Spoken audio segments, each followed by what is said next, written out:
All right, so post editing here. I forgot to mention that this is a spoiler review, and obviously, if you haven't watched the movie, you can't really watch this video. So go watch the movie right now. If you haven't watched it, make sure to go watch it. Today is Saturday. I was supposed to upload it yesterday, but the files weren't loading onto my iPad. I was gonna upload it from my iPad, but I'm guessing I'm gonna upload it on my phone. Just saves more time. I didn't think about that yesterday, so go watch this video if you have watched the movie. And also got a new haircut, obviously. Best Indian hair salon ever I went to so yeah, here's the video.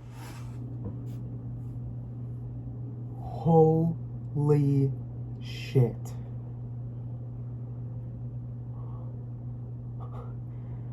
Oh my goodness. This movie.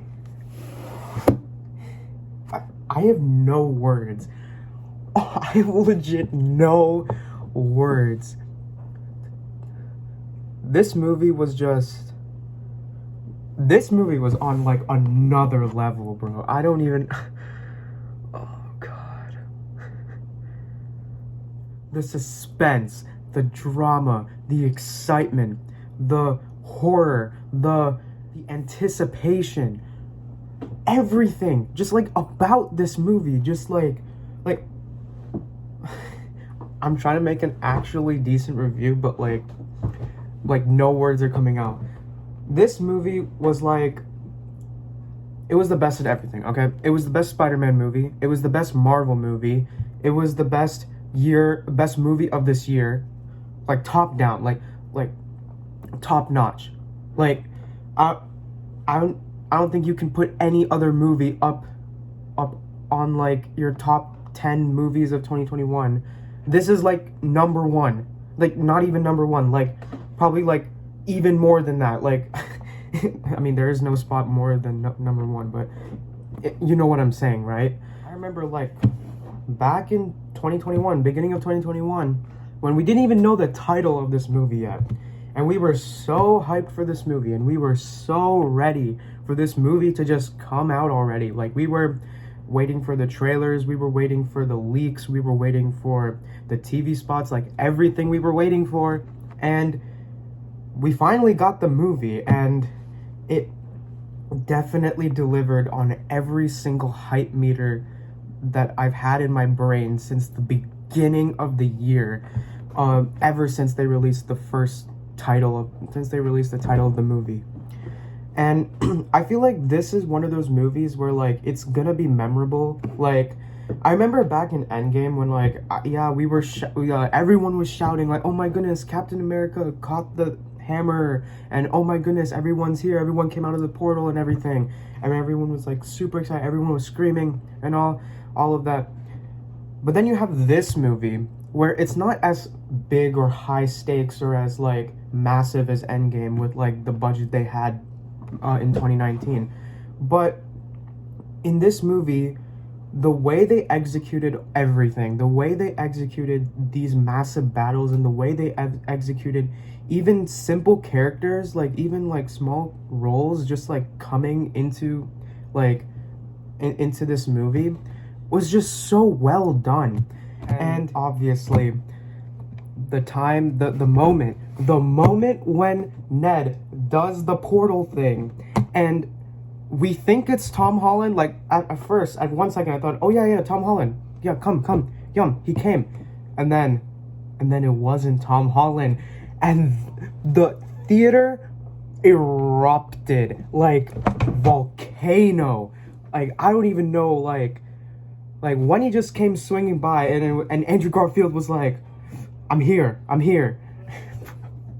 Oh my god, that was probably the best entrance in the entire Marvel Cinematic Universe, like, ever. And even Tobey Maguire, after that, when he did another one, and then Tobey Maguire came out, everyone erupted again. Like, I don't even know, like, these entrances, and even these, like, just simple things can, like, literally make the theater explode just because of how nostalgic it was.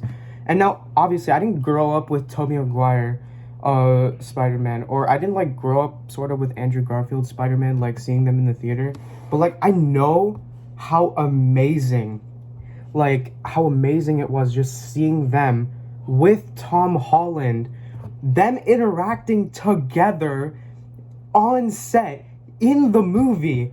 And when I saw them like in that chem lab, I was like, this just does not feel right. This is like Tobey Maguire, Andrew Garfield, and Tom Holland in one room being all Spider-Man and just like doing stuff together. Like that, it just doesn't feel right.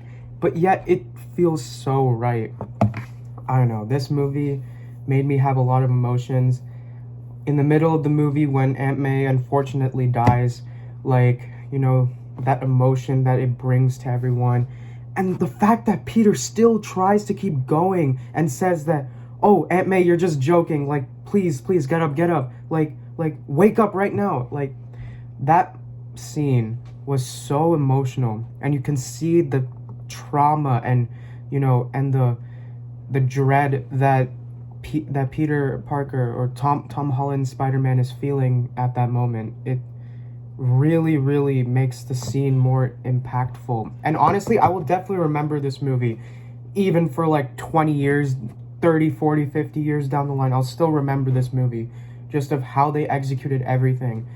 Even if it's not like the best movie of all time, people are saying that, but I don't really think in my book it would be the best movie of all time, because like it still has its flaws. I mean, yeah, every movie has its flaws, but like this movie, I feel like comparing it to like really big movies that like are definitely way better and definitely the best movies of all time, like The Dark Knight and 1917. Like those are like my two like favorite movies of all time. Those two are like the best movies of all time in my opinion.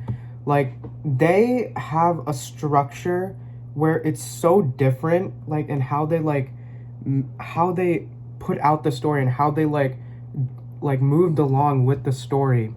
It was so much more flow, like it was so much more flowy. I don't think that's even a word, but it was like so much more like intact, and you can like kind of like there was more complicated structures to it that like it almost made sense, and it almost made it very like cinematic and like impactful. And 1917, the way like how they like even just like camera panning and camera shooting and like the way it's all in one take, you know, like that part, like I don't think any other movie could do it better than 1917 with the camera panning, where it's like when the whole movie it's like it's all in one shot. Like I don't think any other movie could do that, and that's why that movie was so special, and that's why I still think it's like my favorite movie of all time, just because of the camera shooting and whatnot. And with The Dark Knight, with like its intense story and its like intense character ideologies and all of this complicated stuff just like plopped in there, and with a story and with that we know, and with a story that like we love and care about, and with a story that makes sense. With Spider-Man No Way Home, it was like everything, but like at the same time we knew it was like just a Spider-Man movie, and we knew like it was gonna be more like, it was not gonna be like more it was not gonna be more like artistic. I feel like those movies are more artistic and more more abstract than most films, and that's why they're more of like the better movies of all time. But like this one was just trying to be like a Spider-Man movie, and this movie was just trying to end a trilogy. It was actually trying to end a franchise. I feel like it was trying to end Tobey Maguire's Spider-Man's trilogy, and it was supposed to end Andrew Garfield's like Spider-Man duology and all of that. I feel like it was trying to end all of that with this one movie, and it did it so well. But that was pretty much all it was trying to do. It wasn't trying to like do anything crazy and abstract like The Dark Knight in 1917. So that's why I don't think it's the best movie of all time, but I still think it was like one of the best Marvel movies, one of the best Spider-Man, no, not even one of the best Spider-Man movie of all time. Before I thought it was Spider-Man 2, but I'm changing my mind on this. I really think this movie definitely is the best one, just because of how they delivered on everything.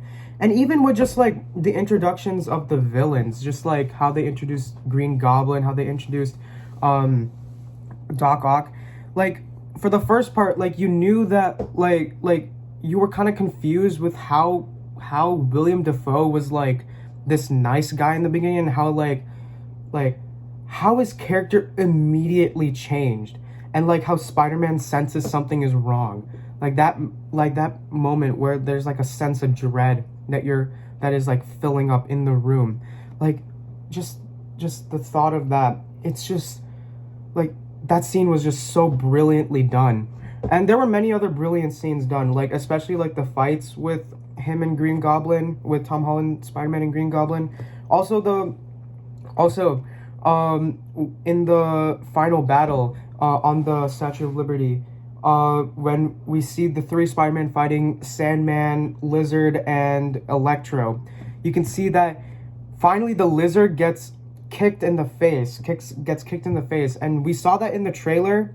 We saw that when he was kicked in the face in the Brazilian trailer, and how like something was edited out, and in the movie we saw that Andrew Garfield was the one that kicked it. So I mean, like, you know, that's kind of cool that you can kind of see that connection. Also, the fact that there was one scene that I was predicting from the very beginning, or like not from the very beginning, but I was definitely predicting it when they released that second trailer. And it was the part when MJ falls off, and you can see that Tom Holland's trying to reach out and grab her, but like, you know, their hands don't meet. But that was in the trailer, right? But in the movie, Green Goblin actually actually takes Tom Holland with him, and that's kind of where it leads to the final battle of Tom Holland, Spider-Man, and Green Goblin on like the big Captain America shield near the ocean, and then we can see that Andrew Garfield Spider-Man comes down, and we see him like, oh my goodness, he needs to do it. Everyone was like, oh my goodness, it's happening. Andrew Garfield comes down, saves MJ, and we can see that this moment obviously this moment was like kind of sort of redemption for what he did back in Amazing Spider-Man 2, and we see him crying.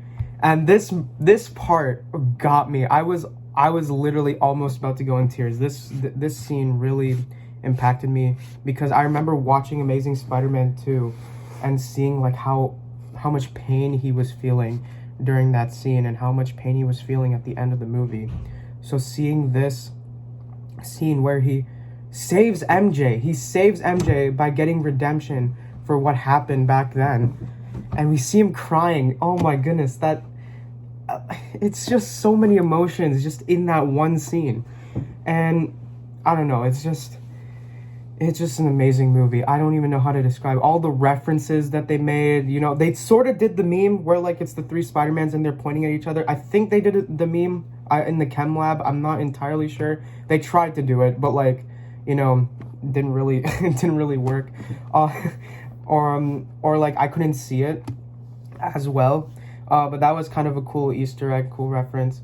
Other references were like I remember when Jamie Foxx was talking to Andrew Garfield Spider-Man, and he was saying like, you know, I wonder if there's a black Spider-Man. And oh my goodness, the reference with that, obviously Miles Morales, but like the reference, like we could see that, you know, it's coming. Like Miles Morales is coming to the MCU. I'm pretty sure he should be coming to the MCU. Like if I don't see him, then like I don't know, but I feel like he should come into the MCU. Another reference was I'm trying to remember, but that, you know, when Aunt May tells Tom Holland's Spider-Man that you know, that with great power comes great responsibility, and you know, just that scene right before she dies, obviously a direct reference to all, you know, the Uncle Ben's dying in Tobey Maguire's Spider-Man, when he says with great power comes great responsibility.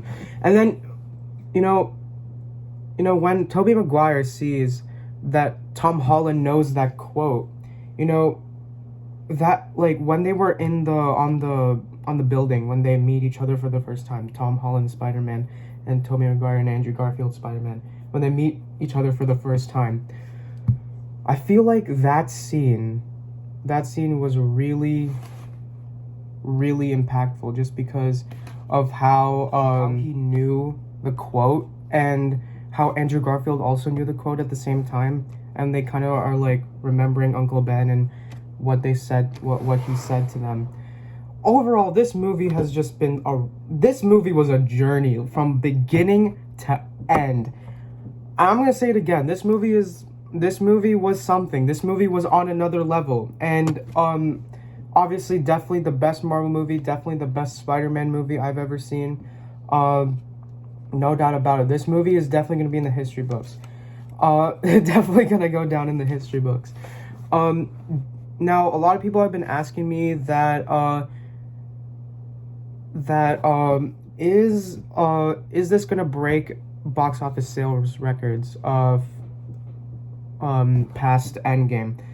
And I'm gonna say, okay, this is my honest opinion. I was thinking that it would at first, but I'm also thinking no, just because Endgame, like, their budget was so huge, and then their execution of that budget was, like, even bigger, and, like, it's gonna be tough to beat that. And if they do, like, then I was right all along. I was definitely right all along. I was thinking that they are gonna beat them.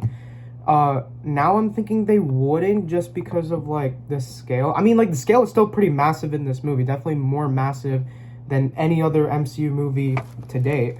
Besides Endgame, of course. But, like, Endgame had this, like, execution of that budget that was so huge and so massive, and the cast was so huge and so massive, and everything was so huge and so massive that, like, I don't know. I feel like to top Endgame with box office sales records would be like doing like a 4-minute mile in the first try, and obviously I can't do that, and obviously none of my running friends can do that as well. So it's gonna be really, really tough for Spider-Man to beat Endgame for sure. Now, before I go, I want to quickly talk about the 2 post-credit scenes that came out, just because, like, you know, especially with this movie, like, I feel like after this movie, like, I just like was so impressed and so shocked that I didn't even want to see the post-credit scenes, because I was like, you know what, this movie is pretty much like a post-credit scene. You know how post-credit scenes are very shocking and very surprising? I feel like this movie was like a post-credit scene. Like, it was just, everything was shocking about this movie. But I still have to talk about the 2 post-credit scenes. The first one, obviously, was about Eddie Brock's Venom, and how he's, I don't know, drinking in a bar or something, and, like, you know, he's talking about Spider-Man, and obviously, like, wanting to know more about this universe, but, like, the bartender is very confused. Like, this movie is, this part is very humorous, like, just because of how he's interacting with the bartender is just amazing. So they, you know, obviously they get blipped out because, you know, obviously Andrew Garfield and, not Andrew Garfield, I meant Doctor Strange, which, by the way, was in the movie. I didn't mention him. I don't know why I didn't mention him, but he was in the movie. He, you know, reversed the spell, making everyone forget that Peter Parker was Spider-Man. And also, like, this ending as well was, like, really sad. Like, I left the movie also really sad as well, just because, like, now no one knows him. And how, like, he has to start over from scratch, and how he's, like, all by himself. Which obviously could lead to another series of Spider-Man movies, which I would definitely be excited about. But anyways, back to the post-credit scenes. Then, once he gets blipped out, we can see that still a little piece of Venom is still left. Little piece of Venom is still left. That's kind of weird to say, but, little piece of Venom is still left, and you can see it's squirming around, which means he's gonna be back. He's gonna be back, which is great, and I'm definitely hoping that he's gonna be part of this new trilogy of Spider-Man movies that I'm thinking would be there. I'm not entirely sure. But then the second post-credit scene was, honestly, it was literally just a trailer. I was kind of disappointed that it was just a trailer and not, like, something cool, like something shocking, but I mean, it was just a trailer. They could have shown it in, like, at the in the beginning with all the trailers that are coming out, but you know, it's a post-credit scene, so whatever. It was the Doctor Strange in the Multiverse of Madness trailer, and we saw actually some pretty surprising things. Like we saw, like, you know, obviously Scarlet Witch, and that wasn't really surprising, but the one surprising thing that we saw from that was obviously evil Doctor Strange from What If. And that was just amazing to see, just his alter ego counterpart in the trailer. Like, oh my god, so good, so good. But yeah, that was pretty much the two post-credit scenes, and that's pretty much the movie. Like, I don't really have anything else to say, but like, you know, like, this movie, like, definitely gonna go down in the history books. Definitely gonna go down in the history books. This movie just gave me so much, like, hype from the very beginning of the year, and now we're at the end of the year, and it finally arrived, and it definitely delivered with all that hype. Definitely looking forward to Doctor Strange in the Multiverse of Madness. I'll definitely do a review on that. So yeah, if you like my videos, make sure to subscribe. Leave a like on this video, and comment down below whether you thought that this is gonna break box office sales records, because I still don't know if this is gonna break Endgame or not. I'm still on the fence with that. I mean, I said that it wouldn't break Endgame, but I just want to know from you guys, what do you think it's gonna break box office sales records? Like maybe like 3 billion or 2 billion at least. But anyways, thank you guys so much. Thank you guys for tuning in, and I'll see you guys later.